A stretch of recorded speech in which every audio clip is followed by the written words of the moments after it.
నెలల్లో మీ బిడ్డ పాలనలోనే అని చెప్పి ప్రతి ఇంటికి వెళ్ళి చెప్పండి.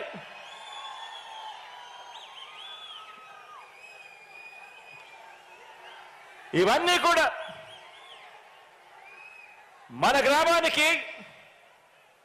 గ్రామానికి వచ్చిన బ్రాడ్బ్యాండ్,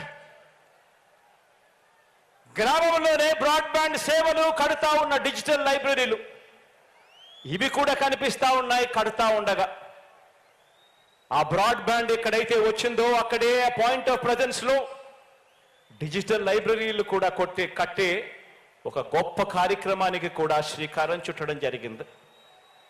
ఇవన్నీ కూడా ప్రతి గ్రామంలోనూ మనందరి ప్రభుత్వంలో ఈ 56 నెలల్లోనే చేసిన గొప్ప మార్పులుగా ప్రతి ఒక్కరికి కూడా కనిపిస్తాయి.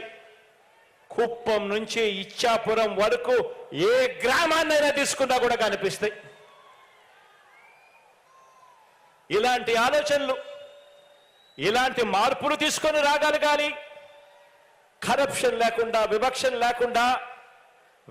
లేకుండా ప్రతి పేదవాడికి చెయ్యి పట్టుకొని నడిపించగలగాలి అనే ఆలోచనలు, ప్రతి రైతన్నకు అండగా నిలబడాలి, ప్రతి అక్క చెల్లెమ్మకు తోడుగా నిలబడాలి, ప్రతి అవ్వ తాతకు అండగా నిలబడాలి అన్న ఆలోచనలు, ఇలాంటి ఆలోచనలు 3 సార్లు ముఖ్యమంత్రిగా 14 ఏళ్లు పాలించిన చంద్రబాబు నాయుడు గారికి ఏనాడు కూడా కనీసం మనసుకు కూడా రాలేదు. ఆ పెద్ద మనిషికి ఈ మాదిరిగా చెయ్యొచ్చు, ఈ మాదిరిగా పాలన ఇవ్వచ్చు అని 3 సార్లు ముఖ్యమంత్రి అయినా కూడా 14 ఏళ్ళు ముఖ్యమంత్రిగా ఆయన పరిపాలన చేసిన 75 ఏళ్ళ వయసు వచ్చిన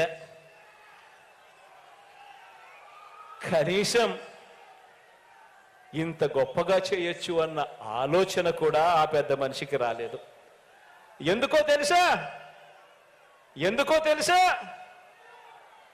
కారణం వాళ్ళు పెత్తందారులు కాబట్టి.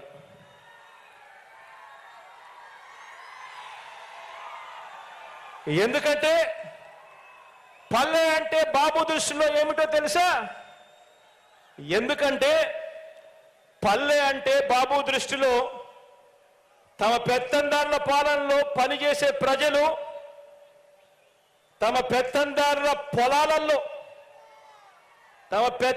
పొలాలలో పనిచేసే ప్రజలు, తమ ఇళ్లలో పనిచేసే పని మనుషులు, వీరంతా కూడా ఆయన దృష్టిలో కేవలం పొట్ట పోసుకోవటం కోసం ఉండే జనావాసం ఆ పల్లె అని ఆయన నమ్మకం. ఆయన ముఖ్యమంత్రిగా ఉంటే ఏ గ్రామము బాగుపడదు, ఏ పల్లె బాగుపడదు.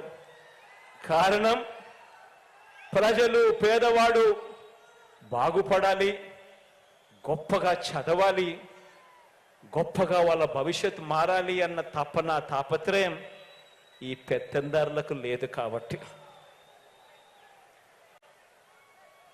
ఇక రైతు సంక్షేమాన్ని చూస్తే మనమెక్కడా, చంద్రబాబు ఎక్కడా అని చెప్పి ఆలోచన చేయమని అడుగుతా ఉన్నా. రుణమాఫీ చేస్తానని నిలువున ముంచినది చంద్రబాబు అయితే 87,612 కోట్ల రూపాయలు రైతులు బ్యాంకులు కట్టద్దు అని పిలుపునిచ్చాడు. బ్యాంకుల్లో పెట్టిన బంగారం ఇంటికి రావాలి అని అంటే బాబు రావాలి అని అడ్వర్టైజ్మెంట్ ఇచ్చాడు. మొట్టమొదటి సంతకంతోనే రుణమాఫీ చేస్తాను అని వాగ్దానం చేశాడు. ఎన్నికల ప్రణాళికలో మేనిఫెస్టోలో పెట్టాడు. రుణమాఫీ చేస్తానని నిలువున ముంచినది చంద్రబాబు అయితే ఈరోజు రైతు భరోసా అంటే గుర్తుకొచ్చేది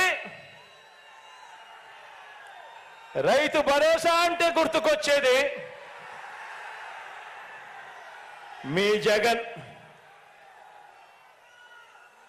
రుణమాఫీ చేస్తానని మోసం చేసిన ఆ పెద్ద మనిషి అలా ఉంటే ఈరోజు రైతు భరోసా అంటే గుర్తుకొచ్చేది మీ జగన్. ఆర్బీకే అంటే జగన్, సకాలంలో విత్తనమైన ఎరువులైన